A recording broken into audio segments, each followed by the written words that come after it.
નમસ્કાર TAT secondary તેમજ TAT higher સેકન્ડરીની તૈયારી કરતા વિદ્યાર્થી મિત્રો, આજના આ સેશનની અંદર આપણે ગુજરાતી ભાષા સજ્જતામાં મુખ્ય પરીક્ષા લગતા 3 આદર્શ નિબંધોનો સંગ્રહ જોવાનો છે. જેમ આપણું થંબનેલ છે એ મુજબ ગીજુભાઈ બધેકાના વિચારોથી પ્રેરિત આપણે 3 નિબંધો આજે જોવાના છે. તો ચાલો શરૂ કરીએ આપણા નિબંધો. સાથે સાથે તમને જણાવી દઈએ કે આ તમારી આવનારી પરીક્ષા માટે અતિ અગત્યના નીવડશે, કારણ કે આપણે જોયું છે આપણી તૈયારીમાં ગીજુભાઈ બધેકાનો ખૂબ મોટો સહયોગ વચ્ચે દેખાય છે. આપણને આપણી તૈયારીમાં ક્યાંક ગીજુભાઈ વચ્ચે આવતા હતા એટલા માટે. તો ચાલો આપણે શરૂ કરીએ. અને મિત્રો, હું તમને બહુ સ્યોરિટી આપી શકું છું કે આવા નિબંધો અને આટલા ગહન મુદ્દાઓ સાથેના વિચારો વાળા નિબંધો તમે કદાચ ક્યાંય નહીં જોયા હોય. જોઈએ આપણે. કોમેન્ટ સેક્શનમાં જરૂરથી જણાવજો કે તમને કેવા લાગ્યા છે આ નિબંધો. આગળ વધીએ. નિબંધ 1 છે નવી શિક્ષણ નીતિ NEP 2020 અને ગીજુભાઈનું દિવાર સ્વપ્ન, ગીજુભાઈ બધેકાનું. તો જોઈએ. પ્રસ્તાવના છે. મને ખબર છે અહીંયા મુદ્દા ન પાડવાના હોય, પણ સમજાવટ માટે આપેલું છે. બાકી તમે તમારું મેથડ જે ફોલો કરો છો એને જ ફોલો કરવી.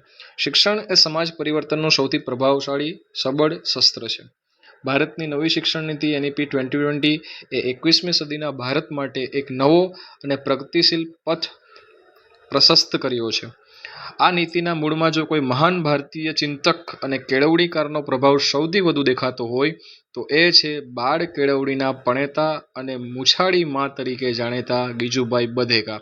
આ શબ્દ જુઓ મિત્રો, પ્રભાવશાળી શબ્દ છે આ.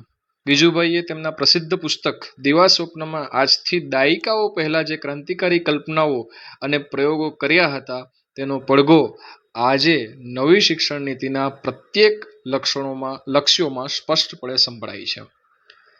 બરાબર, આ મૌલિકતા છે મિત્રો. આટલી ગહન વિચારસરણીથી તમે નિબંધ લખશો તો સંપૂર્ણપણે ખૂબ વધારે માર્ક્સ મેળવશો. NEP 2020ના મુખ્ય લક્ષ્યાંકો કયા કયા છે? તો સર્વાંગી વિકાસ, કૌશલ્યવર્ધન, માતૃભાષા શિક્ષણ અને લવચિકતા.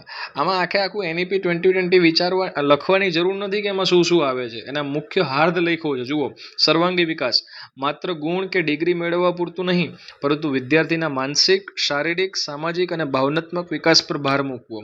આ NEP ચાલુ થાય ને એટલે આખું NEP લોકો સમજાવવા લાગે. આ એવું નથી. આપણું નિબંધનું હેડિંગ જુઓ, નવી શિક્ષણ નીતિ અને ગીજુભાઈનું દિવા સ્વપ્ન. આ એનું મિક્સચર છે. એટલે અહીંયા આપણે NEP સમજાવવાની નથી. બરાબર, 5+3+3 એવું બધું નથી આપવાનું અહીંયા.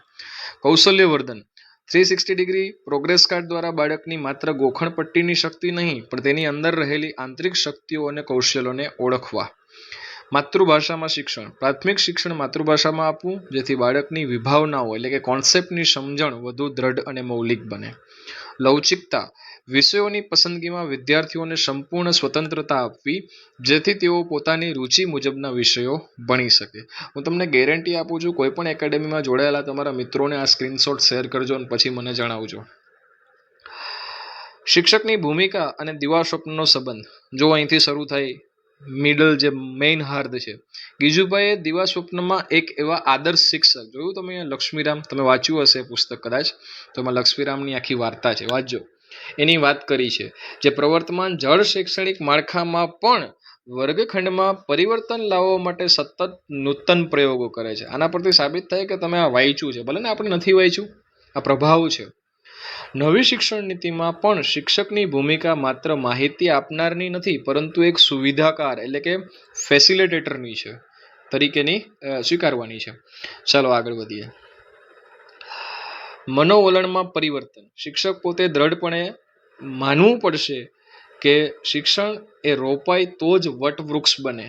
એટલે કે જ્ઞાન જ્યારે માત્ર પુસ્તકમાં ન રહેતા બાળકના આચરણમાં ઉતરે ત્યારે જ તે સાર્થક બને છે. કદાચ તમે આવું જોયું હશે મિત્રો, અને જોયું હોય તો ખૂબ સારી વાત છે. ચાલો, વિદ્યાર્થી કેન્દ્રીય અભિગમ. ગીજુભાઈની જેમ શિક્ષકે બાળકના મનોવિજ્ઞાનને સમજવું પડશે. તેને વર્ગખંડમાં ડર કે શિક્ષા વગરનું મુક્ત, સ્નેહપૂર્ણ વાતાવરણ પૂરું પાડવાનું રહેશે.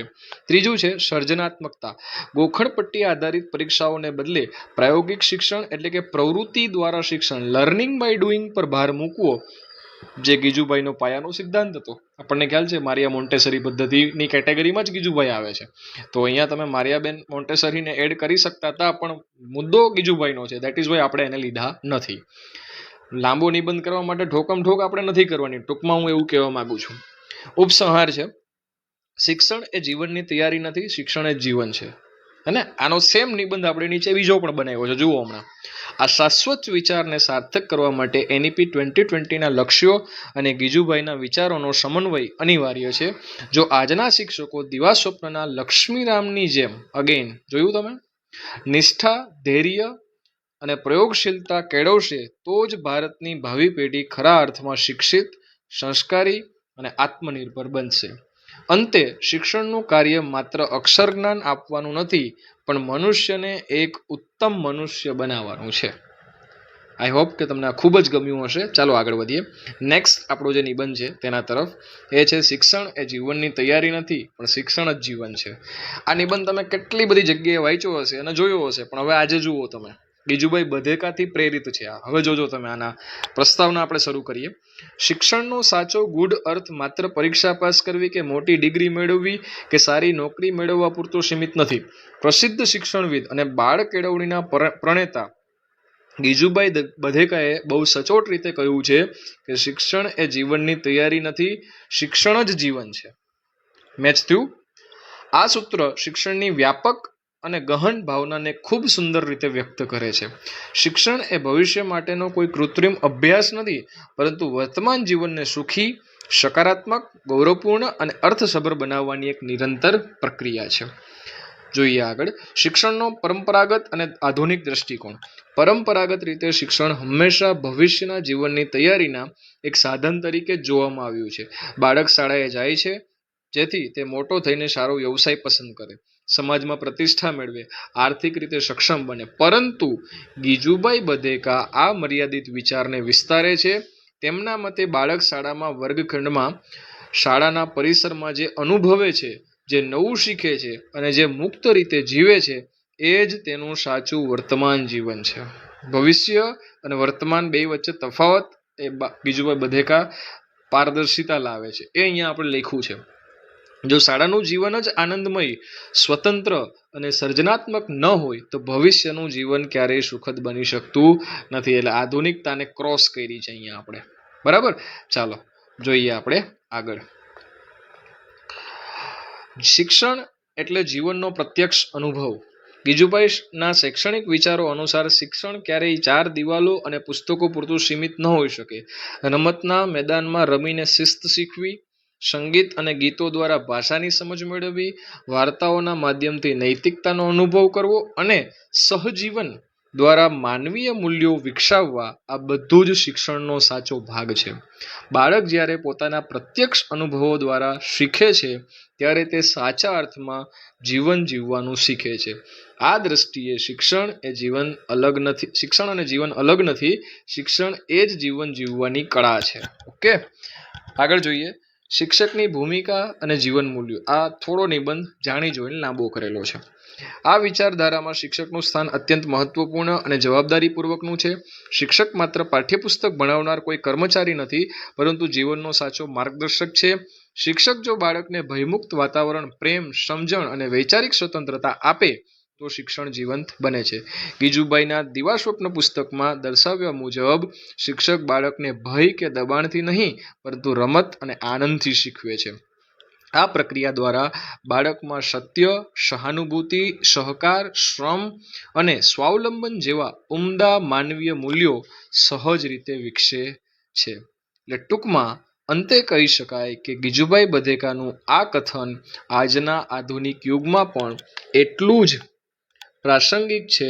શિક્ષણ બાળકના વર્તમાનને આનંદમય અને મૂલ્યસભર બનાવે છે. એવું જ શિક્ષણ એક શ્રેષ્ઠ માનવી અને આદર્શ સમાજનું નિર્માણ કરી શકે છે. તેથી શિક્ષણને ભવિષ્યની કોઈ ચિંતા કે બોજ ન ગણતા આજના દૈનિક જીવનની એક સુંદર ઉજવણી તરીકે અપનાવવું જોઈએ. તો મિત્રો, અહીંયા આપણો આ સેશન પણ પૂર્ણ થાય છે. મને કોમેન્ટ સેક્શનની અંદર બિલકુલ જરૂરથી જણાવજો. હું બધાને પ્રતિભાવ આપીશ કે શું તમે આવો